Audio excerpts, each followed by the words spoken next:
Buenos días a todos, bienvenidos a la conferencia del tercer trimestre de 2025 de Visan.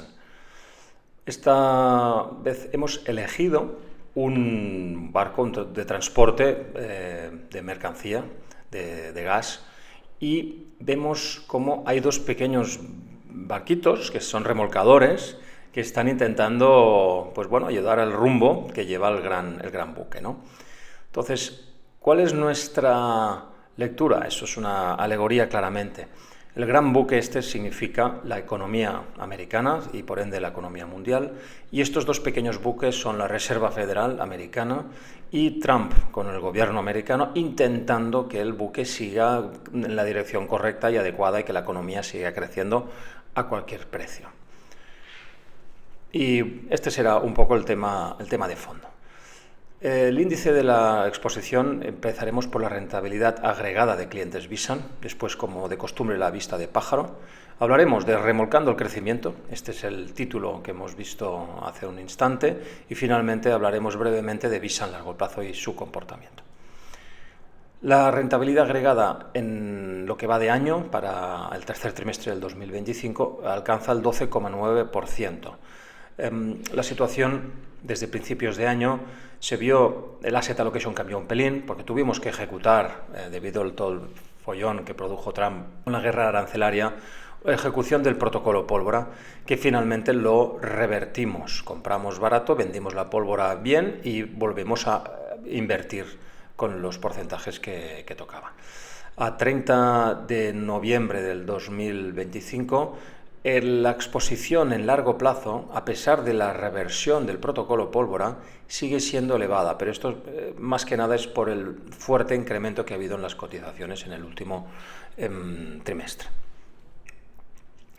Aquí vemos la rentabilidad agregada de clientes Visan y vemos pues, que bueno, esta es la tendencia. Nosotros seguimos con una buena tendencia, a pesar de estos 3 últimos años de cierto bache, pero la tendencia sigue intacta, que es al alza, y obteniendo unas rentabilidades promedio que permiten cubrir los objetivos de las planificaciones de nuestras familias.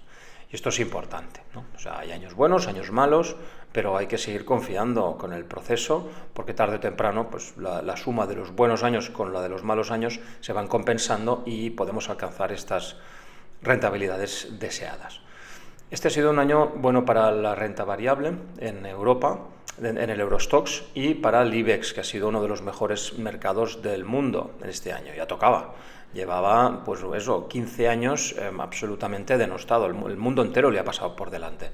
Y ahora es verdad, hay mucha alegría en el mercado bursátil español, que, insisto, nosotros hemos aprovechado perfectamente nuestras compras dentro del Visa en largo plazo hechas en España, teniendo una allocation, una proporción muy superior a lo normal si uno invirtiera en un índice como el MSCI World, por ejemplo, que es menor al 1%, un 0 y pico por ciento. Nosotros tenemos cerca de un 4, casi un 5% de exposición, y en lo que va de año pues llevamos una rentabilidad pues similar, del 32% aproximadamente, es decir, vamos en línea, aunque compramos más tarde, empezamos a comprar en mayo.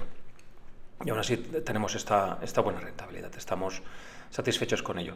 Vemos cómo la vivienda en España sigue desbocada, es decir, está habiendo un crecimiento fortísimo y simplemente una nota de cautela. Yo ya empiezo a tomar y a comentar, ojo con el tema inmobiliario, que empiezo a notar cierta, bueno, diría que todo está caro, etcétera, etcétera. Hay muchos factores que lo toman en consideración, pero simplemente es una nota de cautela. Los ciclos inmobiliarios no cambian de la noche a la mañana y los ciclos inmobiliarios adoran un exceso de liquidez como el que tenemos ahora mismo en el sistema, del que hablaremos después dentro de remolcando el crecimiento, pero hemos de ir con suma cautela, porque bueno, ciertos movimientos de este estilo se pueden revertir y con cierta facilidad. Finalmente vemos la renta fija, que después del bofetón que tuvo en 2021-2022, que fue histórico, no se veía en 50 años no se veía algo tan dramático, Tuvo una cierta reversión al año siguiente, en 2023, pero está siguiendo un crecimiento lánguido. Nosotros no apostamos por la renta fija, ya lo sabéis, incluso redujimos nuestro allocation normal a largo plazo del 20-80, 20 renta fija, 80 a largo plazo, al 15-85, precisamente porque vemos que a medio y largo plazo las rentabilidades en renta fija serán bajitas. Y fijaros, pues el índice está ganando un 1%. Esto es el índice, sin contar comisiones, entendedme, ¿eh? O sea, la cosa no está no pinta tan bien. Muy bien, seguimos. ¿Qué ocurriría? Este es el gráfico de rentabilidades de un portfolio teórico para un europeo si invirtiera de forma internacional, que es un poco lo que hacemos nosotros, ¿no? ¿Cuál es la rentabilidad que debería estar obteniendo en este año, a 30 de septiembre? Pues un 0, no debería estar ganando dinero. Básicamente, no porque las acciones no hayan subido en Estados Unidos, que lo han hecho, sino por la devaluación que ha habido en el dólar. Para un americano es fiesta, pero para el resto del mundo no lo es, puesto que lo que está haciendo la política de Trump consiste en la devaluación del dólar. Sus ciudadanos se enteran relativamente poco, simplemente ven el efecto riqueza, de uy, qué bien, están subiendo los precios, pero a costa de una inflación, bueno, de una devaluación de la divisa, ¿vale? Para un europeo o gente fuera del entorno euro también, para cualquier otro país, pues el dólar ha perdido valor y bueno, pues esta es una rentabilidad. Así que nuestro 12 y pico % pues es claramente superior a lo que debería ser. Este ha sido un buen año. Está siendo un buen año, no cantemos victoria hasta que no se acabe. Este trimestre ha sido un claro protagonista, ha sido el oro. Simplemente recordar que en el primer trimestre del 2024 ya anunciamos nuestra presencia en oro y en plata por muchos motivos y que bueno, hemos ido manteniendo a lo largo de todo este tiempo. Insisto que nos sorprendió muchísimo cómo se rompen ciertos patrones históricos, como es en este caso la inversa del tipo de interés real del bono americano respecto al precio del oro. Quiero decir que siempre ha habido una correlación. Hombre, si me paga poco la deuda pública, ¿no? Lo que es el riesgo, los activos sin riesgo teóricamente, ¿no? Si pagan mucho, evidentemente te interesa comprar más deuda y menos oro, pero si pagan poco, pues evidentemente te dices, bueno, pues para eso compro más oro. Tiene una relación inversa. ¿Qué pasa? Que esto se rompió, ¿no? Y lo hemos hablado en muchas ocasiones en el pasado, con la aparición de esta rotura básicamente por el uso y el abuso del sistema SWIFT y el abuso de la confiscación de las reservas del Banco Central ruso a raíz de la guerra de Ucrania. Eso fue un craso error y el inicio de una desconfianza global hacia el sistema tal y como está estructurado. Pues bueno, ahora esto es un dato más actual y aquí habla en amarillo, qué porcentaje de las reservas de los bancos centrales están en oro. Y vemos cómo históricamente había un alto porcentaje entre el 50 y el 55. Fijaros, la riqueza de un país estaba hasta los años 80 en oro. Y a partir de los 80, que fue el gran pico que hubo de inflación y se empezó a suavizar, se empezó a calmar con las subidas masivas de tipos de interés de Volcker en Estados Unidos, se empezó a reducir progresivamente la inflación y por lo tanto el oro tampoco tenía un tanto sentido, tenía mucha más lógica invertir en deuda pública americana que se iba apreciando de forma muy importante a medida que pasaba el tiempo y bajaban los tipos de interés. Fue algo lógico. Bien, pero esto se está empezando a revertir y más recientemente los bancos centrales ante el mal uso de la reserva divisa del dólar, pues dicen, no nos fiamos, pues vamos a comprar más oro, un poco como históricamente habían hecho. Es uno de los motivos que nosotros aducimos, ¿no? Un cambio macro profundo. Y además, nuestra exposición ha estado sobre todo en mineras, porque pensamos que, aquí veis el coste de la minería para las empresas mineras, va subiendo porque evidentemente suben los precios, ha habido inflación, etcétera, etcétera, pero los precios del oro han subido mucho más, ¿no? Entonces, evidentemente los márgenes se están empezando a multiplicar de forma considerable y un sector francamente, pues yo diría denostado, en los últimos 10 años, que prácticamente no ha conseguido levantar cabeza, ahora mismo presentan algunos de los mejores ratios de rentabilidad y de margen que hay en el mercado, incluso superando las grandes tech y grandes corpos que vemos ahora mismo, que vamos, que las mejores, ¿no? Las que más impresionan, pues estas sencillas mineras con este nuevo cambio macro pues están ganando muchísimo más dinero. Y además vemos aquí cómo en estos últimos 20 años la relación entre cómo ha ido la evolución de las cotizaciones de las mineras respecto al oro, pues han ido a la baja. Cada vez era mejor tener oro, ¿no? Porque el comportamiento ha sido mejor. En cambio, tener mineras ha sido bastante difícil y complicado hasta ahora.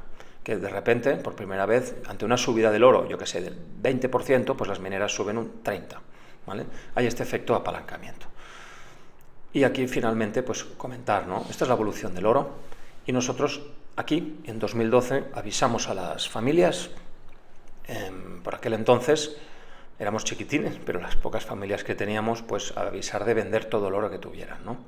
No lo veíamos bien, a pesar de que veníamos de un bull market considerable y dijimos, bueno, esto en diciembre del 2012, ¿no? No conviene tener oro, hay que venderlo todo y esperar. Bueno, así ha sido. ¿Cuándo hemos vuelto? Aquí. En marzo volvimos a entrar, a pesar de esta subida, no la seguimos, ¿de acuerdo? Aquí estuvimos con una mayor allocation en renta variable y no lo vimos suficiente. A partir de aquí sí, porque este breakout para mí significó la consumación de toda esta estructura de basement, de base. Y esto, pues aquí se están desatando fuerzas muy importantes, como así ha sido posteriormente. Fijaros qué barbaridad de subida. Ahora bien, a partir de este momento, la última subida pues ha sido en vertical completamente, cosa que en principio debería marcar un top intermedio. Bien, aquí tuvimos que vender. ¿Vale? Vendimos justo antes de los aranceles de Trump, cayeron de forma violenta, pero volvieron a subir. Compramos y tuvimos que volver a vender aquí cuando enseguida se puso sobrecomprado de forma extrema. Después volvimos a entrar, es decir, esto forma parte de la parte dinámica. ¿Por qué? Uno dirá, ¿por qué estamos entrando y saliendo? Digo, bueno, por el propio comportamiento del oro y la plata, ¿no? Por ejemplo, un buen año, en 2016, te sube y de repente pierdes todo lo ganado, con lo cual hay que ir con ojo, ¿no? Hay que ir consolidando beneficios y hay que ir con mucho cuidado, porque el mercado del oro y la plata, a pesar de poder ser muy rentable, es altamente volátil. Lo mismo con la plata.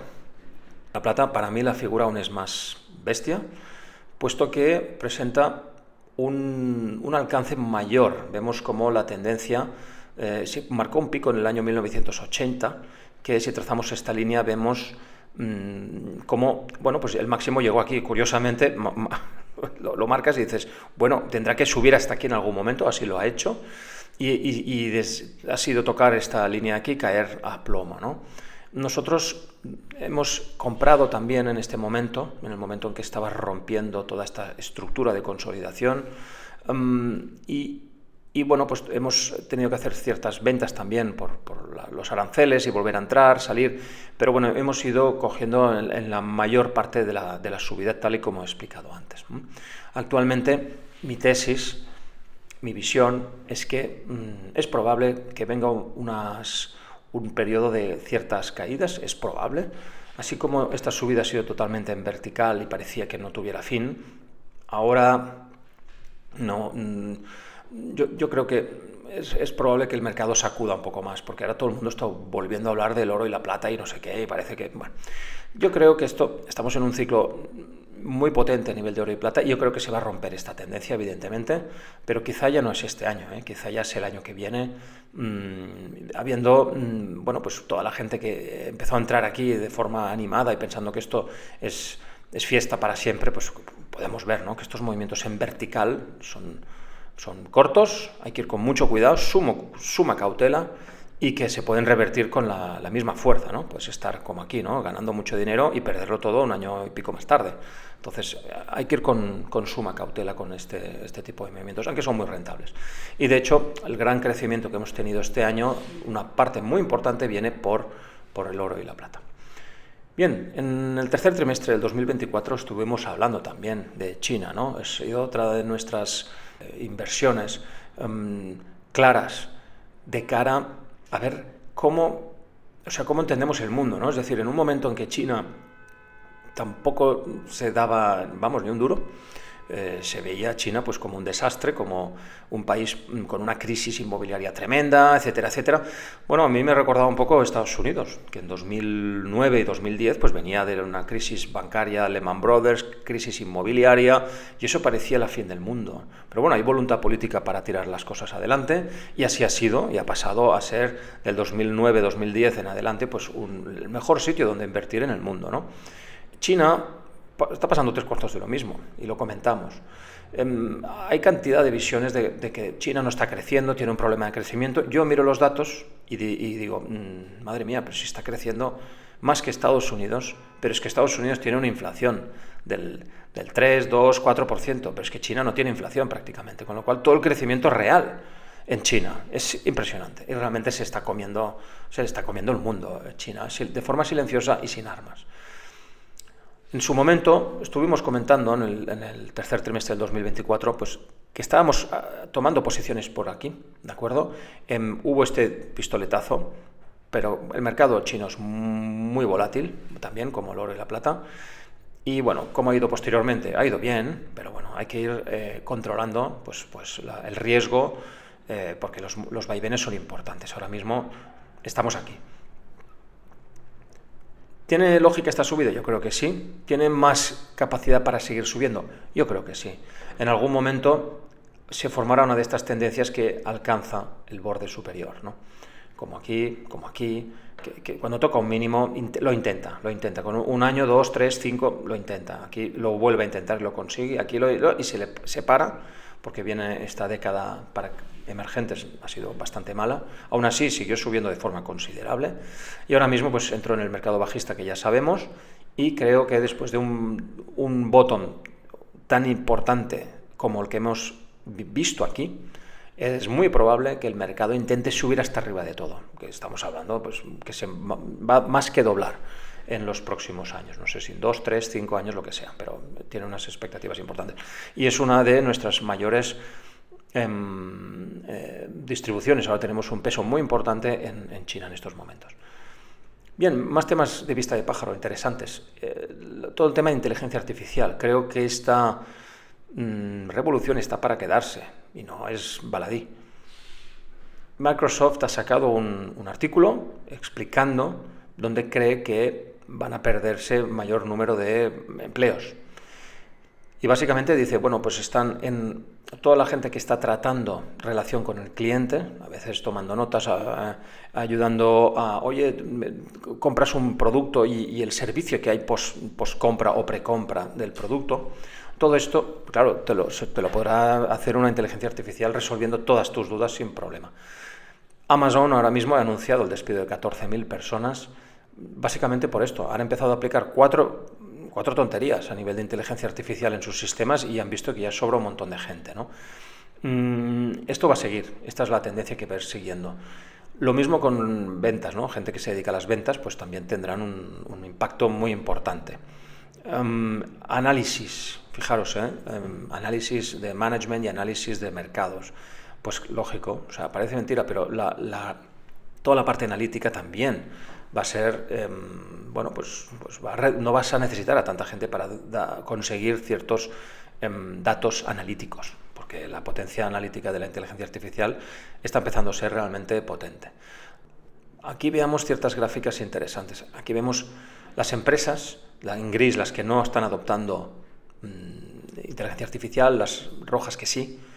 Vemos que desde la aparición de ChatGPT, los empleados jóvenes, el reclutamiento de empleados jóvenes se para en Estados Unidos. Y es muy fuerte esto. En cambio, la de empleados senior sigue. Sigue porque un empleado senior tiene más capacidades, tiene criterio, tiene juicio, tiene experiencia, y el mercado lo paga esto. Es que el mercado quiere. Pero cuando no hay experiencia, y con una experiencia muy baja, es que lo puedes sustituir fácilmente con una inteligencia artificial. Lo que básicamente te está diciendo esto es que cada vez más los puestos de trabajo es necesario tener una cierta especialización. Y no vale con, bueno, poner un tampón aquí, allá. Yo siempre pienso que si aplicáramos la inteligencia artificial en la administración pública, sería brutal el incremento de la productividad que se podría obtener ahí. Pero es que ya las grandes corpos lo están aplicando y es brutal. En cambio, bueno, pues eso, es importante tener cualidades y capacidades que te hagan único, y esto se sigue pagando y se seguirá pagando. Al contrario, la inteligencia artificial lo que hace es potenciar estas cualidades para los empleados que se preocupan de aprender, de estar al día, de formarse, etcétera, etcétera.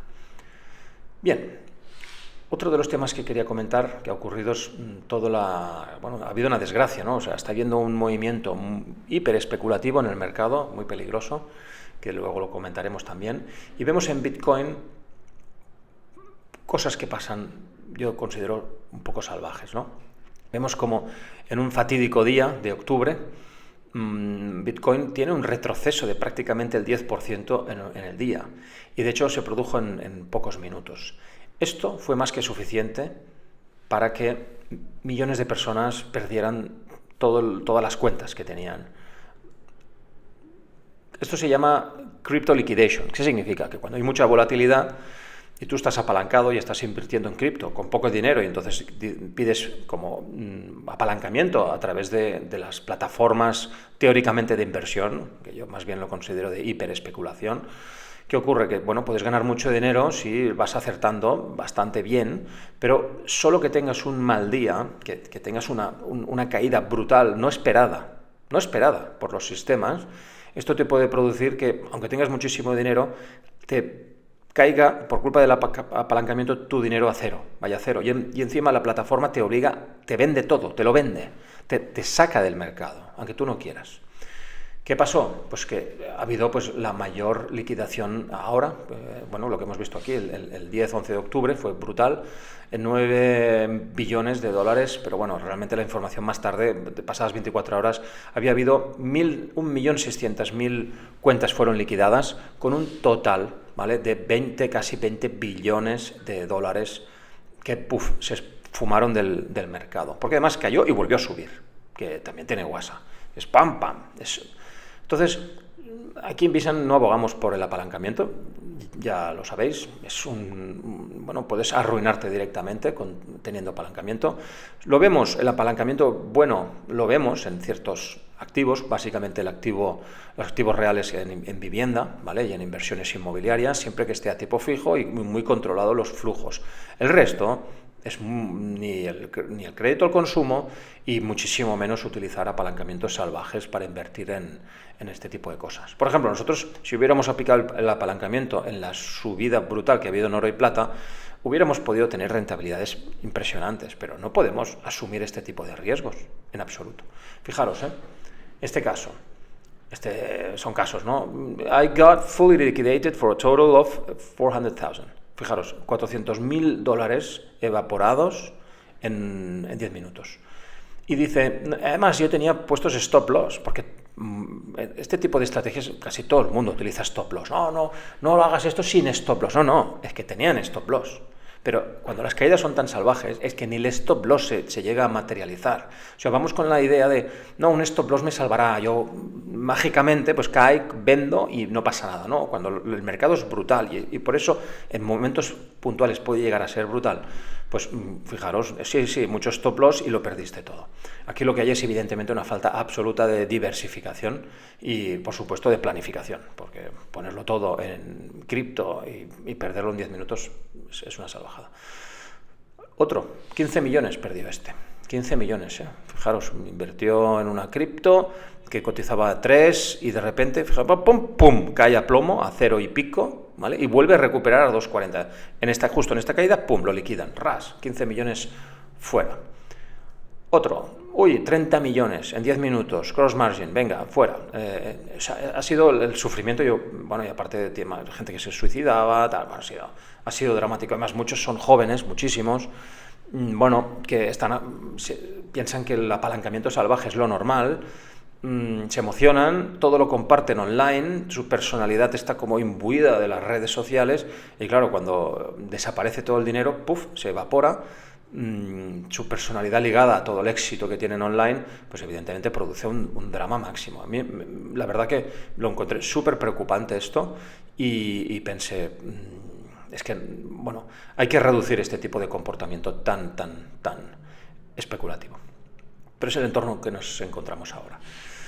Bien, ¿qué pasa? Y estamos acabando ya la parte de vista de pájaro. ¿Qué pasa? Si, estadísticamente, acabamos octubre en positivo, ganando más de un 15%, ¿de acuerdo? Aún no hemos acabado octubre, pero bueno, estamos a las puertas de acabar octubre. ¿Qué ocurre en noviembre y en diciembre? Con datos desde 1950, ¿no? Y vemos que cuando hay un buen año, lo que empieza bien, acaba bien. Y normalmente puedes tener un buen noviembre y un buen diciembre, ¿de acuerdo? Hay más de un 80% de probabilidades de que noviembre siga al alza y un 71% diciembre. La suma de ambos ya te vas al 95%. Eso no quiere decir que este sea un año que acabe perfecto, porque ha empezado bien en Estados Unidos, insisto, a pesar de la devaluación del dólar. Pero es probable, hay bastantes probabilidades a la vista de lo que ha habido hasta ahora, que siga la tendencia al alza. Cosa peligrosísima, que ahora veremos. Después, ¿qué pasa si además lo juntamos con que la Reserva Federal, después de un periodo de pausa, de bajadas de tipos de interés, vuelve a seguir bajando los tipos de interés?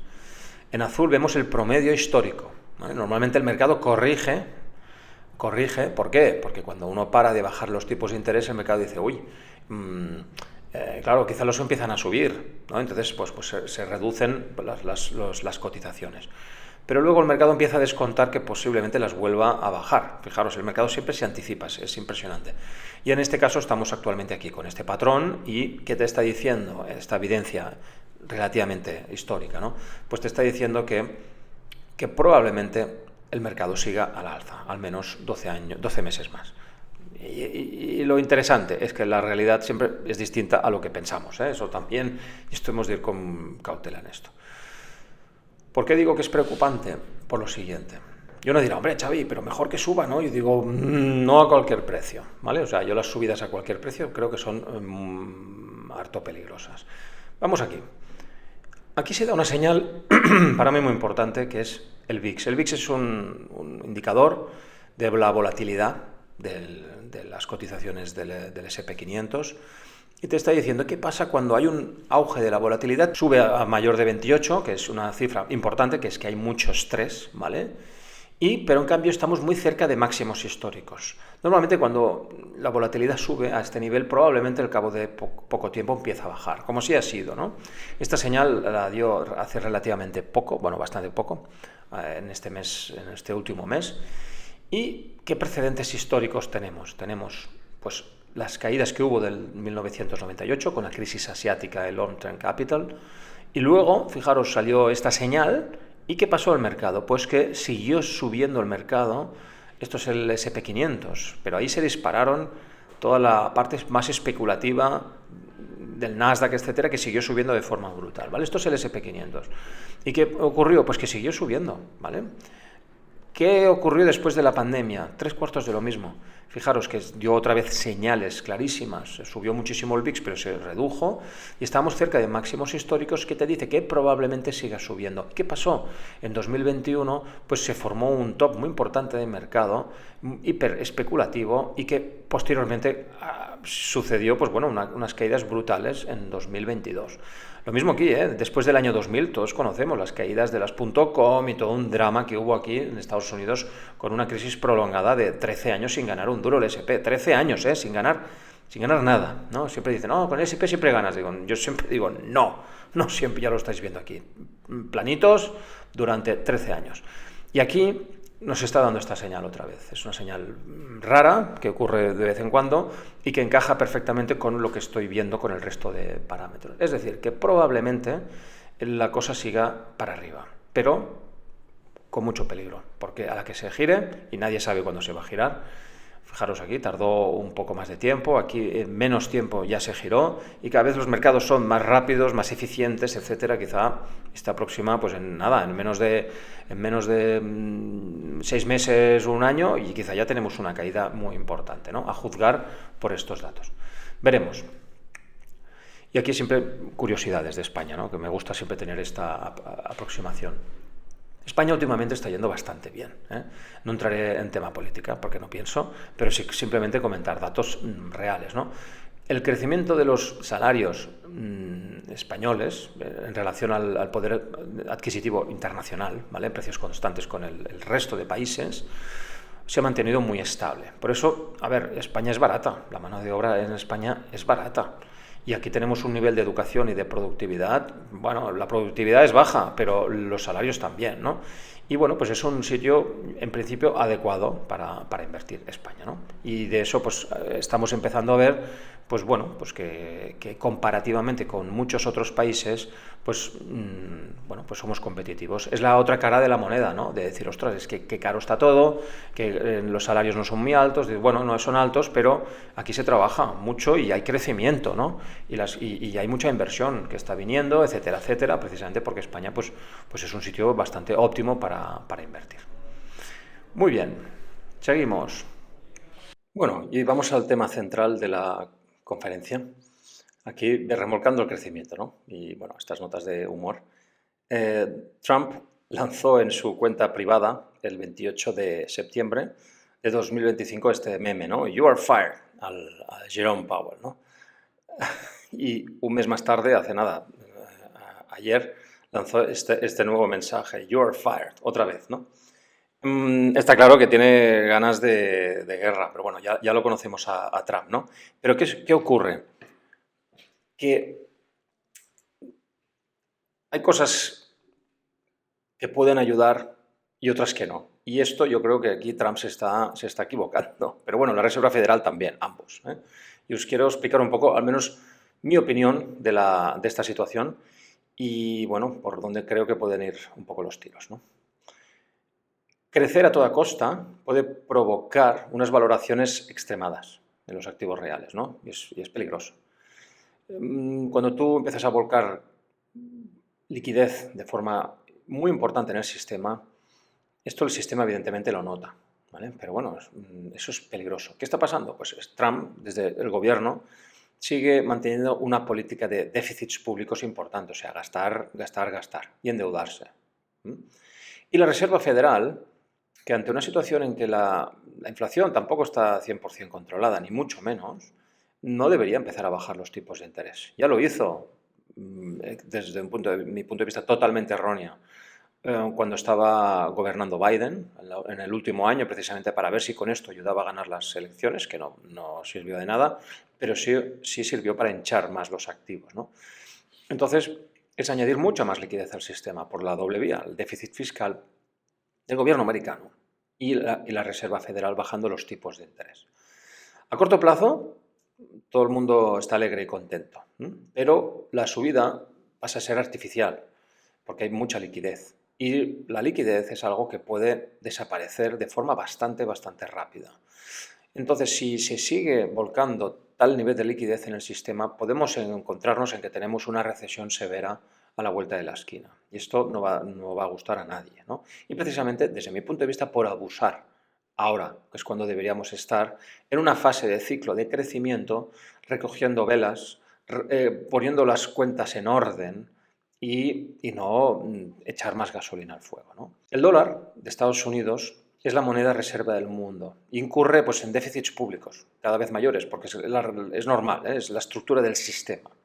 Pero ¿qué pasa? Que llega un momento en que el país, que es la primera potencia, no puede soportar esto, ¿vale? Porque al final se van empobreciendo su propia economía, su propia industria, sus propios trabajadores. Los grandes beneficiados son los tenedores de capital, que así lo vemos, las desigualdades se incrementan, etcétera, etcétera. Esto si eres la primera potencia es lo que suele pasar, ¿no?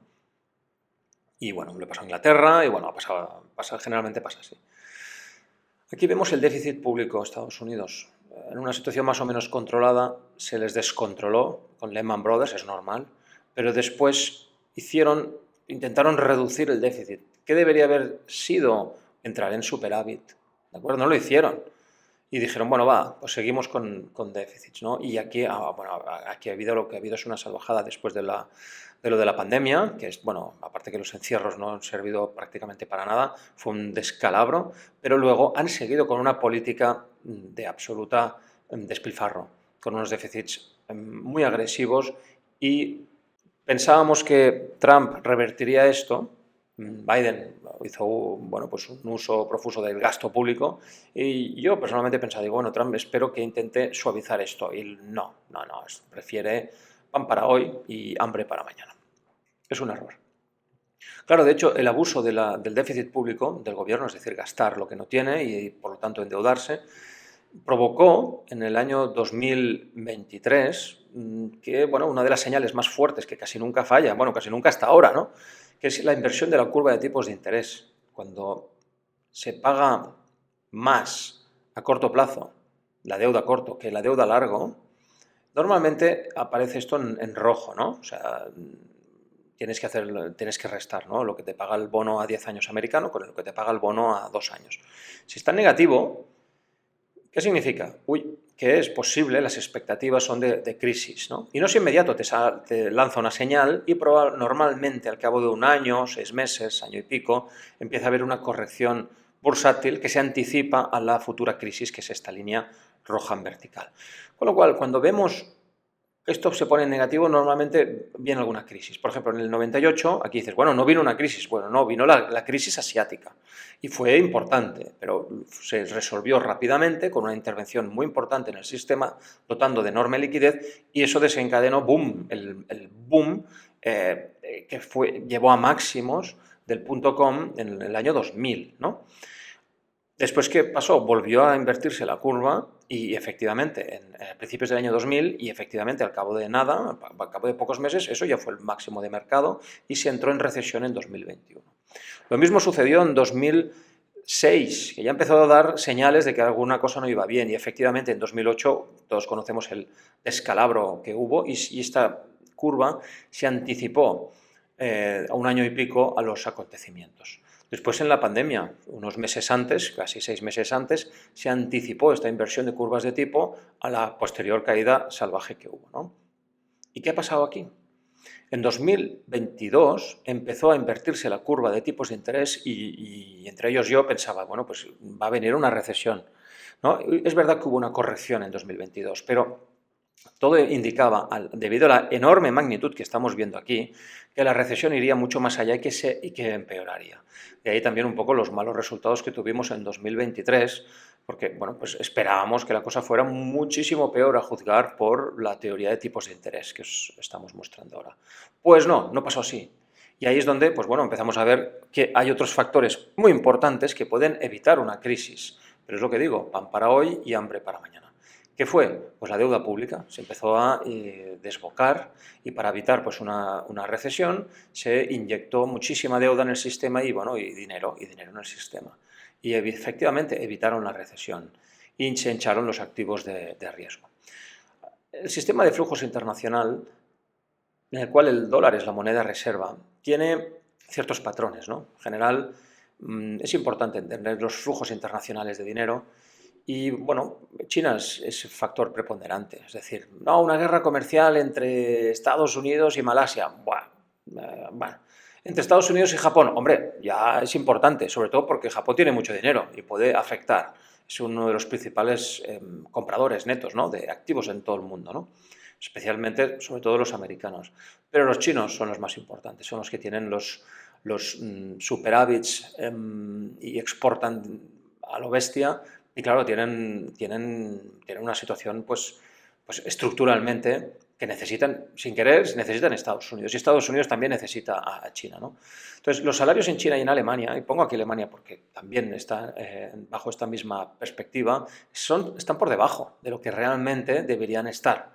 Pero está hecho estructuralmente así para permitir exportar y pues tener un superávit. ¿Qué pasa? Que estas exportaciones generalmente, directa o indirectamente, una enorme parte acaban en Estados Unidos, ¿no? Y que se endeuda. Estados Unidos se endeuda, ya hemos visto, más deuda para absorber este superávit. Y el problema es que las empresas americanas y la clase media americana sale relativamente perjudicada, ¿vale?, porque pierden competitividad. Además, el dólar se suele encarecer porque el mundo entero te vende a Estados Unidos y exporta tu producto a cambio de dólar, y tú estás comprando dólar, ¿no?, en activos, en deuda, en acciones, etcétera, etcétera. Entonces, claro, aquí vemos una parte de la fragilidad de los flujos a nivel internacional, que es que los países exportadores compran activos en dólares. ¿Y esto qué ocurre? ¿Qué acaba produciendo a la larga? Pues lo que vemos aquí.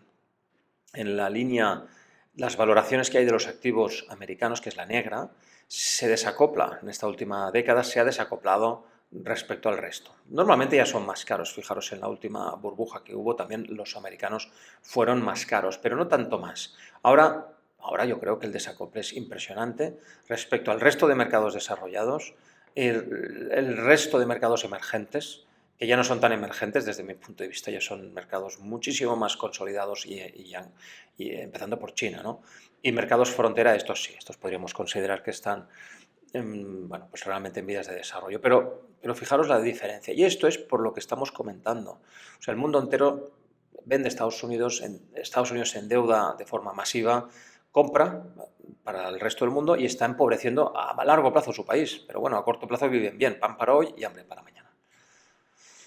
¿Qué solución? Claro, aquí Trump, él dice, es que hay un problema en esto, ¿no? Tenemos un déficit descontrolado, pero claro, quiero arreglar esto, pero yo no quiero perder las elecciones, con lo cual, ¿qué hago para no entrar en recesión?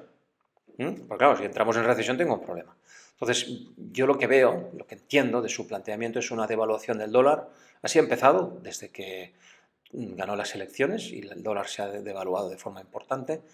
Ahora está en un momento crítico, es un momento en el que está en un canal alcista del dólar y si lo rompe la baja puede que empiece un nuevo ciclo bajista muy importante del dólar. Ya veremos si realmente se rompe o no. A juzgar bueno, por los ciclos en los que estamos y a juzgar por muchos factores, cabe pensar que sí, que se pueda romper. Pero bueno, romper un mínimo de un canal alcista que lleva muchísimos años siempre aguantando muy bien y soportando muy bien, pues no será tan fácil. O sea, no tiene por qué ser fácil, ni muchísimo menos. Hay mucho dinero que va a ir precisamente a sostener y mantener esta fortaleza del dólar, ¿no? Además, otra cosa que tienes que hacer para no entrar en recesión desde Trump es, claro, es mantener los tipos de interés bajos de forma artificial, ¿no? Que es lo que está, por eso el meme que hemos puesto, que es, Jerome, te voy a despedir, ¿no? Precisamente, quieres hacer el favor de bajar los tipos de interés. ¿Vale? Y claro, es que o lo haces así o tus déficits aún se abultan muchísimo más, porque te estás endeudando de forma excesiva. Claro, insisto, esto es peligroso, ya lo vemos. Yo no estoy nada de acuerdo en estas políticas. Para mí, ¿cuál es el camino correcto? Es el de Milei y Argentina. Milei pues dice, mira, yo tomo las riendas del país y entramos en recesión. O es que tal, dice, no, es mucho mejor recesión que hiperinflación, que es lo que tuvieron hace nada. Entonces dijo, no, es que es importante tener las cuentas saneadas, entraremos en recesión, lo que habrá un ajuste, pero vamos a hacer una reducción drástica del déficit, cierre de ministerios enteros, paguitas y todos los parásitos que había ahí, bueno, pues en el gobierno o entidades no gubernamentales, pero cerca del poder, ¿no? Está produciendo una liberalización económica nunca vista en Occidente, y digo no solamente en Sudamérica, digo en Occidente. Es un ejemplo brutal, ¿no? Por ejemplo, aquí estamos en España y en especial, pues aquí en Barcelona, ¿no? Pues con todo el tema de la vivienda, la discusión se ha politizado. Desgraciadamente se ha politizado y solo necesitas un político que venga y te diga, pues para parar el crecimiento de los precios del inmobiliario, lo que hay que hacer es poner un precio máximo en el alquiler. Y dices, madre mía, no tienen ni idea. Esto lo que va a producir es un incremento salvaje en los precios, que así ha sido. De hecho, se ve una estadística claramente en el momento en que lo que estás es restringiendo y modificando artificialmente los precios de mercado, lo que estás es reduciendo la oferta. Se ha desplomado la oferta de pisos de alquiler y lo que está produciendo es un incremento salvaje de los precios porque la gente tiene que vivir en algún sitio. Si no lo puede alquilar, lo tendrá que comprar, ¿vale? Y con lo cual ha sido un auténtico desastre a nivel máximo y así lo estamos viendo. Y lo van a arreglar con leyes más duras y cuando vean que esto no sirve porque va a seguir subiendo, lo que van a intentar ya es expropiación directa. Pero bueno, eso es entrar en comunismo, que ya en este sentido vamos con la línea directa, y es un error, ¿vale? Milei lo hizo lo contrario, dijo, a partir de ahora podéis alquilar lo que os dé la gana. ¿Y qué pasó? Pues que cayeron los precios un 20% en pocos meses, aún en un entorno de inflación importante. Imaginaros, o sea, la caída de precios real que hubo es de más del 40%. Es impresionante. Y en pocos meses. Imaginaos aquí que de repente aplican estas leyes pues caería el precio del alquiler un 40%, pero es que habría alquileres por todos lados, por doquier. Pero bueno, son maneras de hacer, ¿no? Entonces, mi visión es que Estados Unidos no está siguiendo una sistemática como mi ley, porque obliga a entrar en recesión, es hambre para hoy y mucho pan para mañana. Pues no, hacerlo al revés. Entonces esto, pues bueno, sabemos que mientras dure la fiesta, pues hay que estar, ¿de acuerdo? Y hay que estar, ¿eh? Porque si los mercados suben y tú no subes, ya hemos visto lo que produce, ¿no? Ostras, está subiendo y la avaricia, ¿no? Es que fíjate que este está ganando, no sé qué. Y yo digo, bueno, sí, pero ojo, porque estamos yendo hacia una posible burbuja importante. Esto ya lo comentamos anteriormente, ¿no? Toda la política de aranceles. Este señor es Stephen Miran, que ahora ya está en la Reserva Federal, lo ha metido ahí Trump, ¿vale? Para poder hacer una presión real y fáctica en la bajada de tipos de interés, y lo están consiguiendo. Pero fijaros lo que dijo él en noviembre, esto lo repasamos, ¿no? Estamos al inicio de un cambio generacional en el sistema de comercio internacional, y estoy de acuerdo. El dólar sobrevalorado, ¿vale? Está impidiendo que nosotros, como país, ¿vale? Tengamos un equilibrio en el comercio y, bueno, pues esto produce un problema con nuestro dólar, ¿no? Entonces, él lo que quiere es bajar y parar la devaluación sistemática de los otros países respecto al dólar, porque también están haciendo políticas dumping y cosas que no están bien, y quiere parar esto, ¿no? Y, bueno, pues se está llevando a término, ¿no? Y aquí lo vemos, como la fase que tenemos ahora es, a partir de septiembre, pues son acuerdos, ¿no? A nivel de control de la divisa. Veremos. Por eso es tan importante ver la evolución del eurodólar en el próximo tiempo.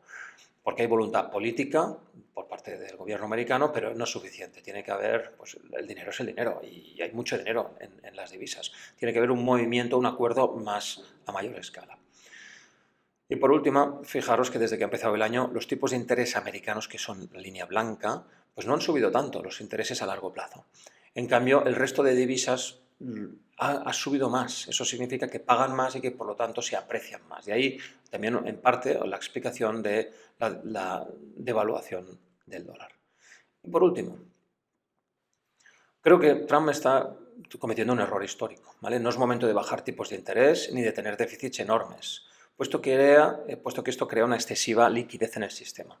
Mi tesis es que vamos a entrar en un melt-up, que significa una subida salvaje, como la que vimos después del 1998 o la que vimos a finales del año 2020, en el cual pues, puedes tener una subida muy fuerte, un nivel de especulación salvaje, como el que hemos visto antes en cripto, que para mí es muy preocupante, y que es posible que los mercados empiecen a subir de forma dramática. Yo espero que no, sinceramente. Uno dirá, hombre, Xavi, mejor ganar dinero. Digo, no a cualquier precio. Prefiero una cierta corrección ahora, una cierta mesura, y de aquí a otro año ya subir algo más, que no subida salvaje sin fin, porque entonces las caídas suelen ser, pues bueno, pues como la que vimos en 2022, que fue tremenda, las tecnológicas cayendo un 36%, la renta fija absolutamente reventada. Bueno, es que fue bastante dramático, lo mismo que pasó después del .com, ¿no? El otro momento en que se vislumbró algo así. Pues puede ser que nos estemos acercando a algo así. Ahora, a corto plazo, todos muy contentos. Así que ojo, muchísimo ojo. ¿Qué factores pueden frenar este melt-up? ¿No? Si es que no se ha iniciado ya, yo creo que ya hay visos de que se está empezando a iniciar. Pues unas subidas masivas de tipos de interés. Esto no lo puede controlar la Reserva Federal tan fácilmente. Podría, con otro quantitative easing salvaje, incrementando su balance de forma extraordinaria, podría ser, pero veremos. Pero como yo creo que la Reserva Federal no está para hacer otro quantitative easing, pues bueno, es muy probable que los tipos de interés empiecen a subir de forma importante. Al menos un shock de subidas de tipos de interés a largo plazo provocaría que el incremento de precios de los activos de riesgo, acciones, oro, bonos, etcétera, etcétera, bueno, bonos no es real, pero bueno, deuda, pues se deshinchen de forma importante. O una devaluación agresiva del dólar, porque si tú vas bajando el precio del dólar, pues bueno, los agentes del mercado se van adaptando. Pero si tú bajas de golpe, de forma muy importante, puedes encontrarte con un crack del 87, que fue motivado por un problema de divisa, de movimientos a nivel internacional, ¿no? Lo que, claro, si tú estás invirtiendo en Estados Unidos y ves que esta gente van a devaluar de forma, yo qué sé, otro 20% de golpe el dólar, dices, ostras, este año no estoy ganando dinero, aunque el Stock Exchange haya subido, yo no he ganado. Pero si encima me estás hablando de otra caída del 20% del dólar, ¿sabes qué? Lo vendo todo. Y claro, cuando esto se le ocurre a uno, se le ocurre a 20 más. Todos se ponen a vender al mismo tiempo y hay un crack importante. Y después una guerra comercial con China que se materialice, ¿vale? Una cosa son amenazas, tal, no sé qué. Yo creo que es lo poco probable, porque tanto a uno como al otro les interesa encontrar un acuerdo, se necesitan mutuamente, ¿vale? Y yo creo que no es probable. Así que veo en el escenario que puede marcar el fin de la subida del melt-up, si es que se produce, que yo creo que estamos empezando, o una devaluación excesivamente agresiva del dólar, más que la que hemos vivido ahora, o una subida masiva de los tipos de interés a largo. Y veremos. Y a juzgar por la economía, pues aquí vemos los spreads de la renta fija a largo plazo que, bueno, suben. Los spreads son los diferenciales, es decir, que la deuda está más cara, con lo cual pues, perjudica todo en general. Y cuando está baja y se mantiene bajo, pues es bueno para los activos de riesgo, ¿no? Esto es el momento de abril, ¿no? Con Trump enviando tweets que el mercado se estresó, pero luego bien. Esto es el crecimiento americano, fijaros. Hay momentos del 2020 que cayó el crecimiento, y aquí se pensó que también caería, pero al final no, ha seguido creciendo y sigue creciendo Estados Unidos muy bien, ¿no? A juzgar por esto, pues las cosas van bien. Y estos son los beneficios de las empresas, del S&P. Bueno, pues esto fue la pandemia, bajaron los beneficios, pero luego subieron muchísimo, ¿no? Y ha ido bien. Y luego está siguiendo la senda alcista en beneficios, o sea, la cosa va bien. Entonces, mi tesis es, no hace falta inyectar tanta liquidez en el mercado ni bajar tipos de interés, porque las cosas ya van bien. Pero bueno, al final, en fin, hay otras formas de hacer y proceder y nosotros, a la vista de lo que está sucediendo, pues tenemos de ir tomando decisiones. Y este gráfico que le hemos enseñado antes, pues volverlo a poner. Probablemente tengamos cierto recorrido, ¿vale? Cierto recorrido al alza, veremos. Pero las probabilidades son importantes. Mucho cuidado, ¿vale? Porque puede pasar que en 6 meses o yo qué sé, no sé cuándo, pues empiece a haber alguna cierta corrección. Si es que no empieza ya. Puede ser que hoy, con Jerome Powell, que hablará hoy por la tarde, pues indique ya un top de mercado y el mercado empiece a corregir de forma sana un 5, un 10, podría ser perfectamente. Hombre, fastidiará porque es el fin de año y toda esta historia para salir bien en la foto, pero bueno, es cierta limpieza, ¿no? de excesiva corriente malsana de especulación. Que aquí la vemos, ¿no? Que hasta qué punto la gente se está endeudando para comprar acciones, ¿no? Y vemos que hubo un top en 2020, ya aquí fue una subida muy fuerte, se volvió a acentuar antes del crack del 2008, aquí también, pues pandemia, y sabemos lo que pasó luego, pero es que ahora es que no aprendemos, ¿eh? No aprendemos. En fin, y por último, pasamos a la última parte que es visa en largo plazo. En estos 3 primeros trimestres hemos ganado un acumulado del 19,46%. Nuestra exposición en Estados Unidos ha bajado de forma importante, la hemos también bajado en Europa, en cambio ha subido en China, Canadá se mantiene bastante igual, ha subido en España, en gran parte también porque tenemos cierto nivel de cash, que también es español, pero también porque hemos invertido en España en acciones y nos ha ido muy bien, y después porque estamos entrando de forma importante en emergentes, sobre todo en Brasil y en Argentina. Y bien, y por último, pues comentar que los factores que tenemos, también sigue una importante diversificación, pero estamos tomando más factor value, que es más conservador. También en parte porque la inversión que estamos haciendo en China tiene un fuerte componente value, aunque son empresas tecnológicas, y uno diría, no, estos son empresas growth. Digo, sí, es un blend, una parte growth, estoy de acuerdo, pero son empresas muy infravaloradas y siguen muy infravaloradas y por lo tanto caen dentro del espectro value. Aún así, el resto de factores está bastante bien rebalanceado y tenemos este cash del 10%. Este 10% se considera en España, ¿de acuerdo? Por eso, del 10 al 15, pues tenemos este 5% de espacio, que es por las inversiones que realmente tenemos en empresas españolas, como he dicho al principio de la presentación, que empezamos a comprar en mayo y han cosechado hasta la fecha más de un 30% de rentabilidad. Muy bien, y esto es todo. Y nada, muchísimas gracias a todos y que vaya todo muy bien. Hasta ahora.